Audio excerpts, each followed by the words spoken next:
हम लोग स्टार्ट कर रहे हैं lesson number 2 that is exponent.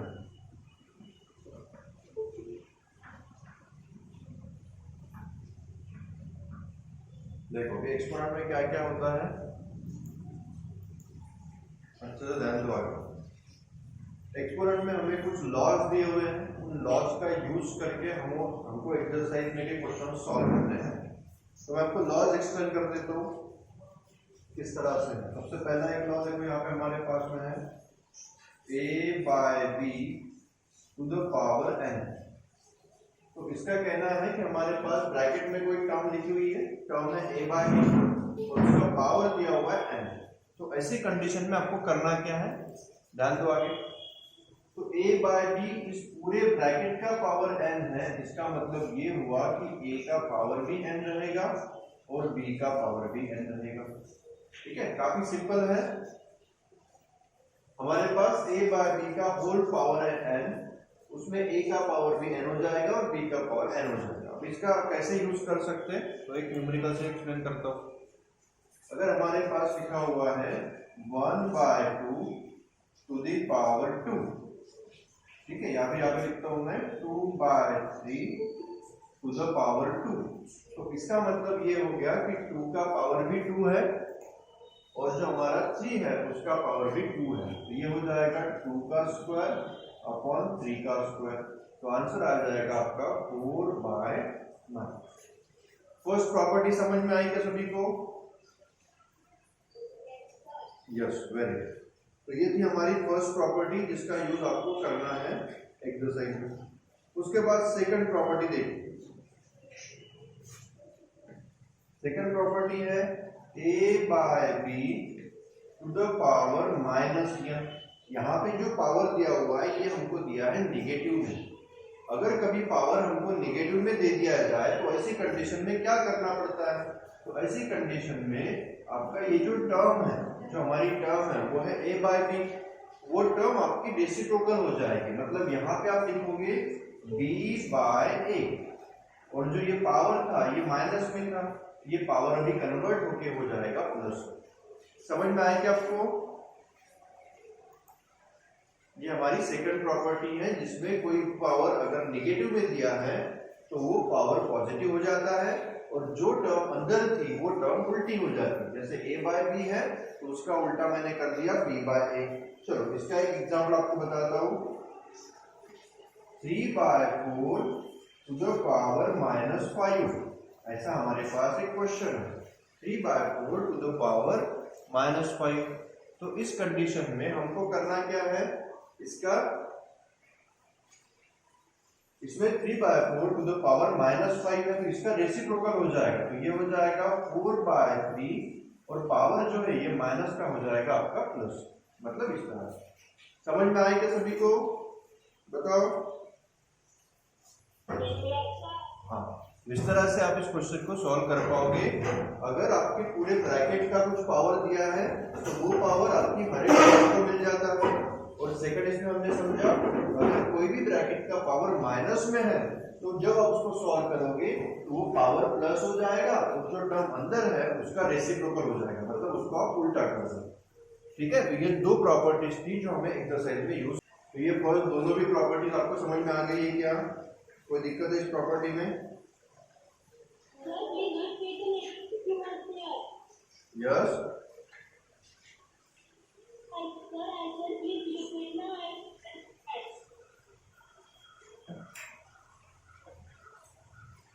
देखो यहाँ पे क्या है हमारे पास, कोई भी टर्म के पूरे ब्रैकेट का पावर अगर आपको एक नंबर दिया हुआ है, जैसे a बाय b का पावर n दिया हुआ है, तो इसका मीनिंग ये हो जाता है कि a का पावर भी n है और b का पावर भी n है।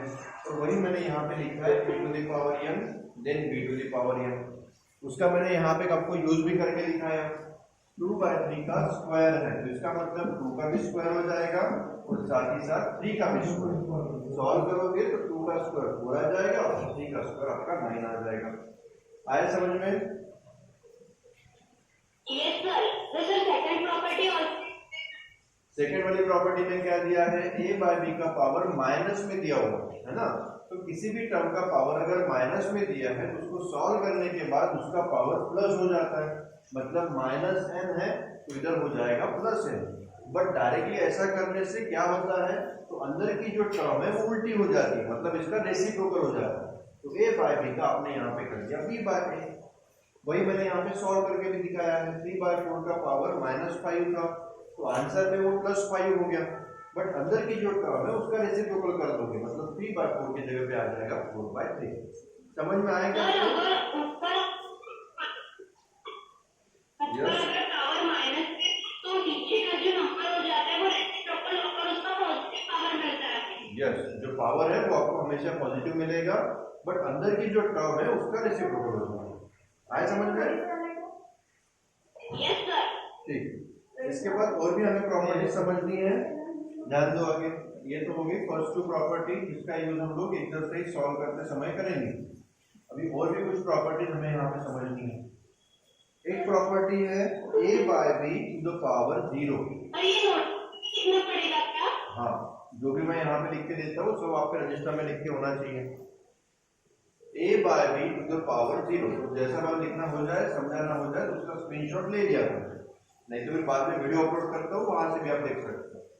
तो a बाय b का पावर 0 मतलब किसी भी टर्म का पावर अगर 0 रहे, यहाँ पे कुछ भी टर्म है उससे मुझे कोई फर्क नहीं पड़ता, उसका आंसर हमेशा आपका 1 ही आएगा, मतलब अंदर कुछ भी रहे।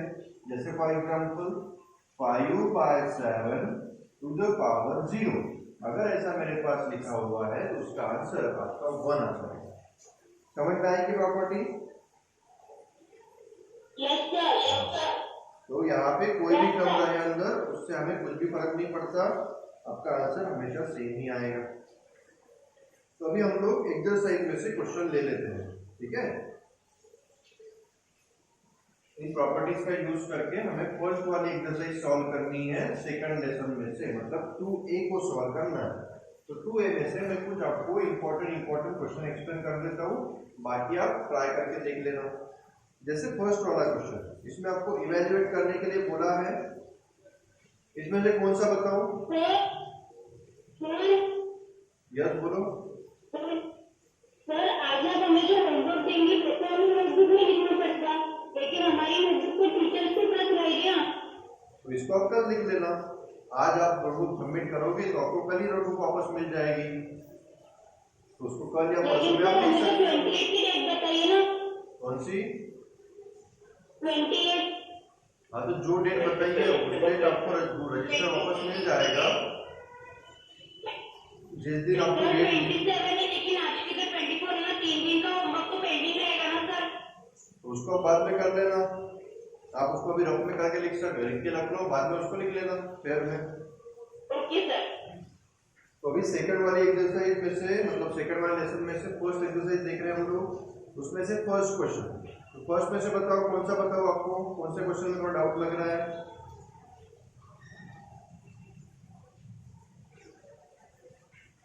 कौन सा बताओ? थर्ड वाला, फोर्थ, ठीक, ध्यान। तो फर्स्ट वाले में से मैं आपको फोर्थ बता रहा हूँ। इसमें देखो क्या लिखा हुआ है, -3 टू द पावर -4। हमारे पास एक क्वेश्चन है इसमें लिखा है -3 का पावर -4, ठीक है? तो ऐसे कंडीशन में क्या करोगे? तो मैंने आपको सबसे पहली जो प्रॉपर्टी बताई थी वो प्रॉपर्टी क्या थी, अगर किसी भी टर्म का पावर निगेटिव में है तो वो पावर पॉजिटिव हो जाता है। तो मैं यहाँ पे लिख लेता हूँ, इसको एज इट इज लिखना है, बाहर मेरा जो पावर है वो हो जाएगा पॉजिटिव। अभी अंदर जो टर्म है उसका मैंने बोला था रेसिप्रोकल कर दिया है, तो यहाँ पे क्या हो जाएगा, 3 का रेसिप्रोकल बताओ क्या होता है? 1/3। 1/3। तो यहाँ पे आपका आंसर हो जाएगा -1/3 टू द पावर 4, ठीक है? और उसके बाद मैंने बताया था कि ये जो पावर है ये दोनों टर्म को मिल जाता है, तो इधर हो जाएगा -1 का पावर 4 एंड देन 3 का पावर 4। समझ में आ रहा है आपको? Yes sir. हाँ, अभी इसको सॉल्व कर लो। -1 का पावर 4 मतलब कितना आएगा?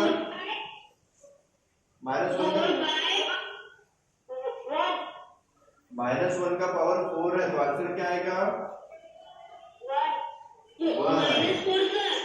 -1 का पावर 4 मतलब -1 को आपको 4 टाइम्स मल्टीप्लाई करना है, और 3 का पावर 4 का मतलब होता है 3 को भी आपको 4 टाइम्स मल्टीप्लाई करना है। समझ में आया क्या?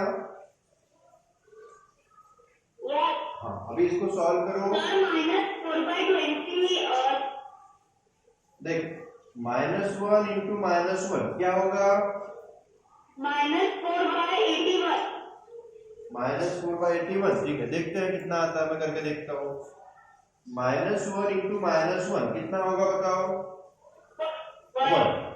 ठीक है, -1 इंटू -1 कितना होता है बताओ? 1। ओ, 3 इंटू 3 कितना होता है? 9। उसके बाद 3 इंटू 3 कितना होता है? 9। 1 इंटू 1 कितना होता है? 1। 9 इंटू 9 कितना होता है? 80। आंसर कितना आया? मतलब आपका आंसर गलत था ना? Yes sir. समझ में आ गया आपको? यस, ओम ने बराबर बताया था, साक्षी का गलत हो गया था। आया क्या समझ में आपको? तो फर्स्ट वाला क्वेश्चन कर पाओगे सॉल्व? यस और तभी आपने से पूरा मतलब एक्सपेंडेड फॉर्म में बताया 1 इंटू -1 -1 इंटू -1 हो गए, तो हमें नोटबुक में वैसे ही लिखना है क्या? हाँ, उसको वैसे ही लिखना है। ठीक है, जैसे मेथड में यहाँ पे, जो मेथड से मैं यहाँ पे समझा रहा हूँ उसी मेथड से आपको वहां पे लिखना है। ठीक है, ओके। अभी इसके बाद और देखो, अभी देखना है मेरे को क्वेश्चन नंबर 2। ठीक है, बट क्वेश्चन नंबर 2 को सॉल्व करने के लिए आपको लॉज ऑफ एक्सपोनेंट्स का यूज करना पड़ेगा, जो आपके बुक में पेज नंबर 30 पे दिए हैं। तो वो मैं आपको थोड़ा सा पहले एक्सप्लेन कर देता हूँ ताकि आप उसका यूज कर सको। ये आप लिख लेना रजिस्टर में। अभी मैं थोड़ा सा लॉज आपको एक्सप्लेन कर देता हूँ। 2-3 लॉज मैंने आपको बता दिए, बट इस क्वेश्चन में आपको इसके अलावा वाले जो दूसरे लॉज है उनका यूज करना है, तुमको समझ लो। देखो, मेरे पास फर्स्ट वाला एक लॉ है, a/b to the power m into a/b to the power n। तो ऐसी कंडीशन में मेरा आंसर हो जाता है a/b to the power m plus n। हमारी सबसे पहली प्रॉपर्टी है a/b to the power m into a/b to the power n। तो यहाँ पे समझने वाली बात क्या है, आप देखो दोनों का बेस बिल्कुल सेम है, दिख रहा है क्या आपको? Yes sir. दोनों में a/b ही लिखा हुआ है और बीच में साइन है मल्टीप्लिकेशन का। तो ऐसी कंडीशन में ये बेस को आपको एज इट इज लिखना है, मतलब a/b आपके आंसर में भी आएगा और जो पावर्स है उनकी हो जाएगी एडिशन, मतलब m plus n। इस तरह देखो कि ये करके दिखा, अगर मेरे पास लिखा होता 1/2 to the power 2 into 1/2 to the power 3, तो ऐसी कंडीशन में आपका हो जाता 1/2 to the power 2 plus 3, मतलब 1/2 to the power -5 sir. Plus में आएगा क्योंकि हमारी दोनों वैल्यूज प्लस में है। समझ में आया क्या? आपको डॉट दिख रहा था ना, इसलिए मुझे लगा कि माइनस होगा। क्या सर वो 3 के बाजू में ना वो डॉट दिख रहा है ना, थोड़ी लाइन टाइप से, मुझे लगा कि वो माइनस है, इसलिए मैंने आपको -5 माना। माइनस साइन नहीं है, वो आपका +3 है और ये +2 है। ठीक है, ओके। वैसी कंडीशन में आपके जो पावर्स होते हैं उनकी हम लोग एडिशन कर देते हैं, उसका जो भी साइन रहेगा उसी हिसाब से उसको करना। तो ये प्लस में ही है तो सिंपली उसको ऐड कर दिया मैंने, 2 + 3 5। तो आपका आंसर आया 1/2 to the power 5। समझ में आया क्या फर्स्ट लॉ? Yes sir. और भी कुछ लॉज है, अगर यहाँ पे मल्टीप्लिकेशन की जगह पे डिवाइड का साइन होता तो उस कंडीशन में क्या करते वो भी बता देता। अगर यहाँ पे मल्टीप्लाई का साइन है तो हमने पावर की एडिशन की, तो डिवाइड होगा तो क्या करोगे बताओ? डिवाइड होगा तो सब्ट्रैक्शन करोगे, a/b डिवाइडेड बाय a/b, उनके पावर्स आपको दिए हैं m and n, तो दोनों भी बेस वाली टर्म सेम ही है ना, ऐसी कंडीशन में अगर बेस सेम है तो पावर की आप सब्ट्रैक्शन करते हो, मतलब a बाय बी ही रहेगा, बट यहाँ पे हो जाएगा n माइनस n। समझ में आएगा सेकंड लॉ? मल्टीप्लिकेशन में पावर की एडिशन होती है, डिवीजन में पावर की सब्ट्रैक्शन होती है, बस इतना सा डिफरेंस है। इधर भी देखो डिवीजन का साइन है तो 2 माइनस 3 हो जाएगा, मतलब कितना आएगा बताओ? 1 आएगा कि माइनस 1 आएगा? क्योंकि दोनों का साइन अलग अलग है तो सब्ट्रैक्शन करोगे, 3 में से 2 गए बचा 1, बट बड़े नंबर का साइन दोगे मतलब माइनस साइन, तो ये हो जाएगा माइनस। अभी ये प्रॉब्लम खत्म नहीं हुआ है, इसका पावर माइनस में है तो क्या करोगे बताओ?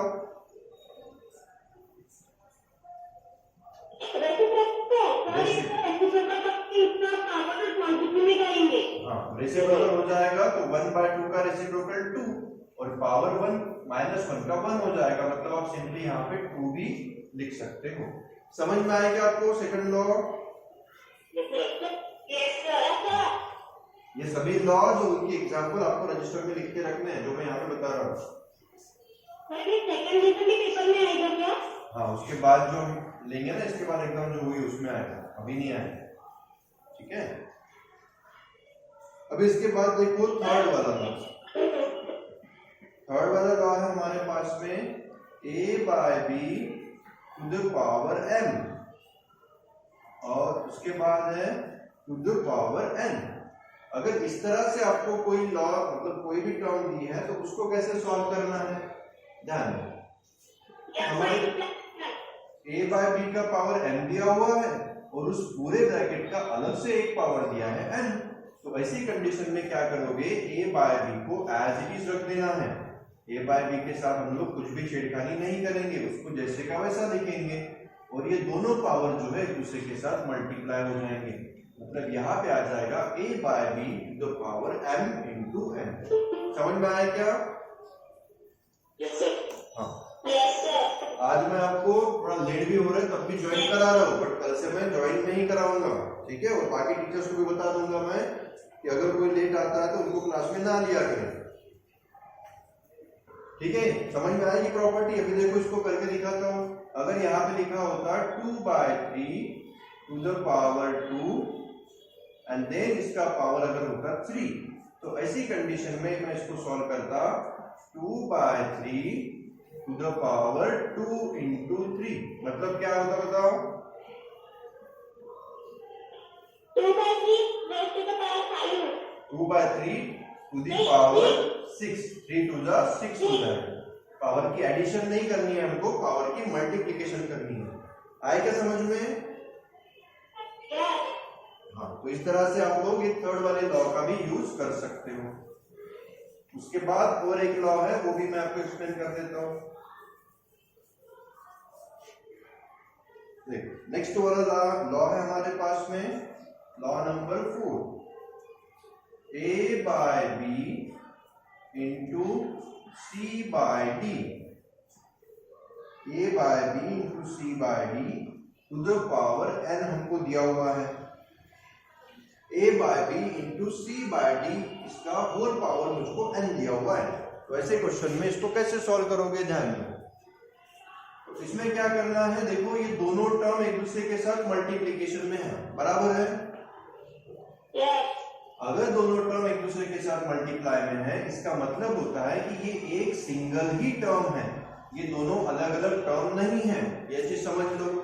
अगर कभी भी दो टर्म्स एक दूसरे के साथ मल्टीप्लाई में होती है तो वो अलग अलग टर्म्स नहीं होती, वो एक सिंगल टर्म होती है।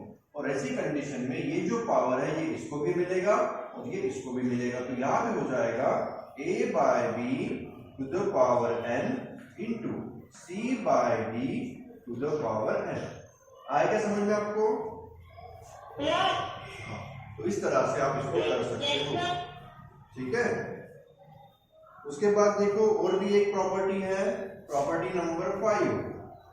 ये तो मैं आपको ऑलरेडी एक्सप्लेन कर चुका हूं। a bye B to the power अगर माइनस n है तो ये मैंने आपको बता ही दिया, b बाय a का पावर हो जाता है प्लस n, ये हम ऑलरेडी देख चुके हैं। और a बाय b का पावर 0 इज इक्वल टू 1। तो ये भी प्रॉपर्टी आपको पता ही है। तो इन सबका यूज करके अभी हम लोग एक्सरसाइज 2a को सॉल्व करेंगे। तो अच्छे से ध्यान देना, आपको एक्सरसाइज खुद ही घर पे सॉल्व करनी है। मैं सभी क्वेश्चन में से आपको एक एक दो क्वेश्चन एक्सप्लेन कर देता हूँ ताकि आप बाकी क्वेश्चन घर पे कर पाओ। तो फर्स्ट वाला क्वेश्चन मैंने आपको एक्सप्लेन कर दिया है। अभी सेकंड वाला क्वेश्चन, सेकंड वाले में बताओ कौन सा बताऊं मैं आपको, सेकंड में से कौन सा लेना है? फोर्थ वाला, ठीक है, थर्ड वाला, ठीक है, थर्ड वाला। इसमें लिखा है 2/3 to the power -3 into 2/3 into power -2। अभी देखो यहाँ पे सबसे पहले हमको क्या चेक करना है, दोनों का बेस सेम है क्या? तो आप देखो 2/3 2/3 सेम है ना? Yes sir. अभी क्या करोगे, पावर की एडिशन, क्योंकि बीच में मल्टीप्लिकेशन का साइन है। तो मैं लिख लेता हूँ 2/3 to the power -3 plus addition करना है, मतलब क्या करोगे, प्लस करोगे -2। अगर दो साइन ऐसे नजदीक नजदीक रहे, एक प्लस है एक माइनस है, तो यहाँ पे क्या हो जाएगा बताओ, माइनस हो जाएगा। तो ये हो जाएगा मेरा 2/3 टू द पावर -3 -2। क्या आंसर आएगा? यस, तो 2/3 टू द पावर -5। इस तरह से आपका आंसर वहां पे आएगा। समझ में आएगा सभी को? तो सेकंड वाला क्वेश्चन भी कर पाओगे? ठीक है, हाँ।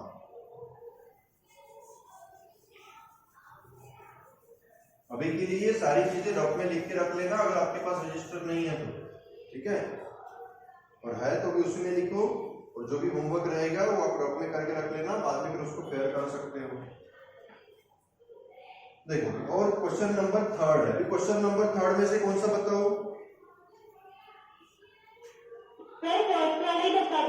फर्स्ट वाला। देखो फर्स्ट में क्या लिखा है, 5/9 to the power -2 into 3/5 into power -3 and then 3/5 to the power 0।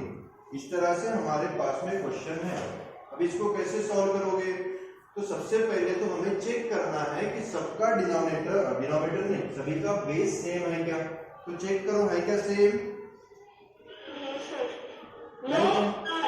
हाँ, आपको दिख रहा होगा कि सबका बेस सेम नहीं है। यहाँ पे लिखा हुआ है 5/9, इधर लिखा है 3/5 और इधर भी लिखा है 3/5। तो ये दोनों सेम है, बराबर है। तो इनको सॉल्व कर लेते हैं। इसको मैं एज इट इज रखता हूं 5/9 टू द पावर -2, ठीक है। उसके बाद इन दोनों का बेस सेम है, तो मैं इनके पावर की एडिशन कर सकता हूं, बताओ?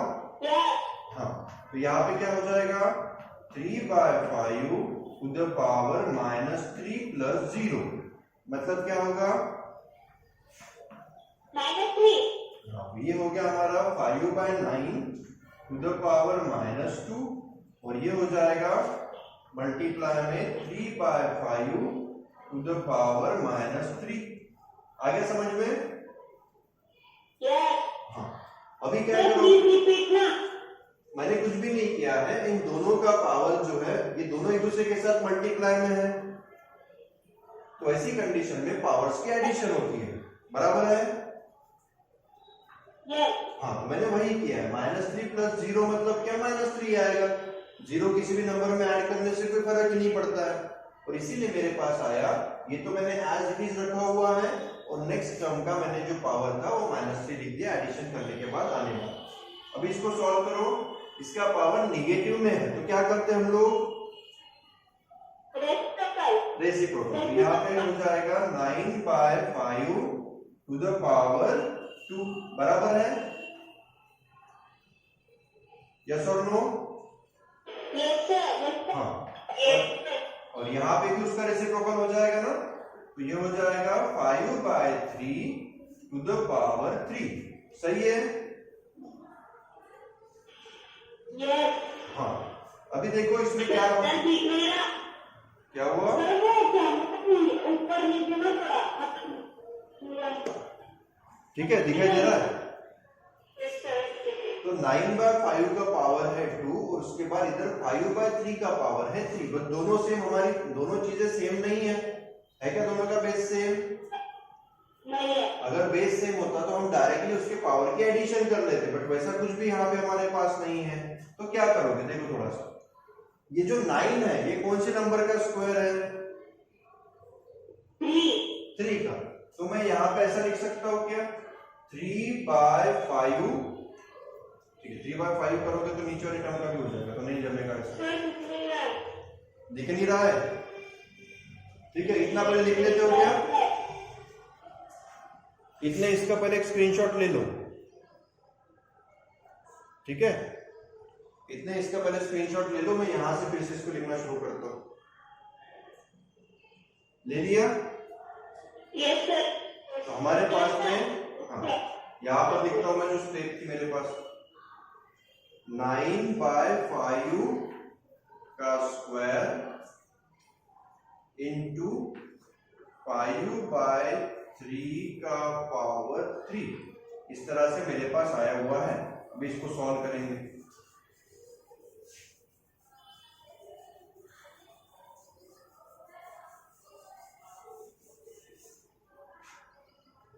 तो अभी इसको हमको सॉल्व करना है। देखिए क्या हो रहा है, सबसे पहले तो इन दोनों का जो यहाँ पे मेरे पास टर्म लिखी हुई है वो सेम नहीं है, बेस सेम नहीं है। तो ऐसी कंडीशन में हम लोग उनके पावर की एडिशन नहीं कर सकते। और हम लोग यहाँ पे क्या कर सकते हैं, तो सिंपली इसको सॉल्व करना पड़ेगा हमको। इसका स्क्वायर करना पड़ेगा और इसका क्यूब करना पड़ेगा। यहाँ पे अगर कोई ऐसी टर्म होती जो मतलब नीचे भी स्क्वायर होता और ऊपर भी स्क्वायर होती तो मैं यहाँ पे इसको स्क्वायर में लिख सकता था, बट वो भी नहीं है। तो सिंपली आप क्या करो, 9/5 का स्क्वायर है तो इसको कितनी बार लिखोगे, 2 टाइम्स। समझ में आ रहा है? Yes sir. 9/5 का स्क्वायर है मतलब 9/5 मल्टीप्लाई बाय 9/5, 2 बार लिखा मैंने। उसके बाद 5/3 का क्यूब करना है तो इसको भी मैं 3 टाइम्स लिख सकता हूं, बराबर है। 5/3 का क्यूब करना है तो मैं इसको 3 टाइम्स लिख सकता हूं। अभी यहाँ पे जो भी टर्म्स कैंसिल होती है उनको कैंसिल कर दो। जैसे ये 5 है, नीचे भी ऊपर भी कैंसिल हो जाएगा। नीचे 5 है, ऊपर 5 है, कैंसिल हो जाएगा। 3 1 जा 3, 3 3 जा 9, 3 1 जा 3, 3 3 जा 9। तो मेरे पास जो टर्म ऊपर आ रही है वो आ रही है 3 3 जा 9, 9 5 जा 45। सही है क्या? चेक करो। Yes sir. और नीचे मेरे पास है 3 1 जा 3, तो मेरे पास नीचे आ रहा है 3। ठीक है, तो उसमें ये 3 हम कैंसिल भी कर सकते थे, यहाँ पे भी कर सकते हो। 3 1 जा 3 और 3 15 जा 45। तो मेरा आंसर जो यहाँ पे निकल के आ रहा है वो आ रहा है 15। समझ में आया क्या आपको? Yes sir. तो इस तरह से भी आप इस क्वेश्चन को कर सकते थे। तो पहले 3 क्वेश्चन कर पाओगे क्या भी?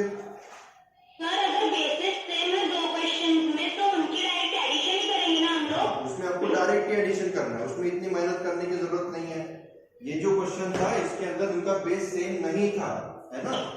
इधर भी अगर 5/3 होता तो मैं डायरेक्टली पावर की एडिशन कर लेता, है कि नहीं? सर बोलो। सर वो 3 कट होता है 3 से। हाँ, ये 3 हम यहाँ से भी कट कर सकते थे, मैंने कट नहीं किया इसलिए फिर इसको यहाँ पर डिवाइड कर दिया। ठीक है, ओके सर। समझ में आया आपको? तो पहले 3 क्वेश्चन कर पाओगे? Yes sir. अभी बताता हूं मैं आपको क्वेश्चन नंबर 4। क्वेश्चन 4 में से कौन सा बताओ? सर सेकंड बताओ। ठीक है, जान लो। क्वेश्चन 4 में सेकंड वाला क्वेश्चन है मेरे पास,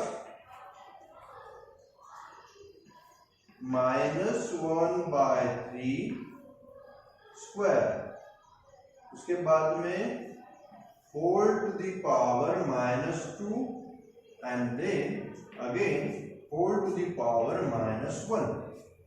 देखो अभी इस क्वेश्चन में क्या है, हमारे पास एक टर्म है उसका पावर दिया हुआ है 2 और उस पूरे ब्रैकेट का पावर दिया है -2 और देन फिर से उस पूरे ब्रैकेट का पावर दिया है -1। तो हमने अभी अभी एक लॉ पढ़ा था जिसके अकॉर्डिंग a बाय b का power m to the power n, अगर ऐसा है तो हम दोनों पावर्स की मल्टीप्लिकेशन कर देते हैं, सही है ना? Yes sir. तो वही हमको यहाँ पे भी करना है। तो यहाँ पे लिखोगे -1/3 और इन तीनों को एक दूसरे के साथ मल्टीप्लाई कर दो, मतलब यहाँ पे हो जाएगा 2 इंटू -2 इंटू -1। समझ में आया क्या? यस। बस करो इसको मल्टीप्लाई, ये हो जाएगा -1/3 टू द पावर 2 टू जा -4। 2 टू जा -4, और ये -4 को -1 से मल्टीप्लाई कर दोगे तो क्या हो जाएगा? +4। सॉल्व करो, -1 का पावर 4 कितना आएगा? -1 को 4 टाइम्स मल्टीप्लाई करेंगे और 3 को भी 4 टाइम्स मल्टीप्लाई करेंगे। ऐसा लिखा करो, नहीं तो फिर आप गलत कर देते हो। -1 का पावर 4 बोला है तो 4 आ जाता है आपका आंसर, ऐसा नहीं करना है। -1 4 बार अगर मल्टीप्लाई करोगे तो क्या आएगा इसका आंसर बताओ? 1 +1 आएगा, मैंने करके दिखाया था। -1 इंटू -1 1, -1 इंटू -1 फिर से +1, और +1 इंटू +1 ही आता है, और नीचे आ जाएगा आपका 81। तो आपका आंसर आया 1/81। समझ में आया क्या आपको क्वेश्चन?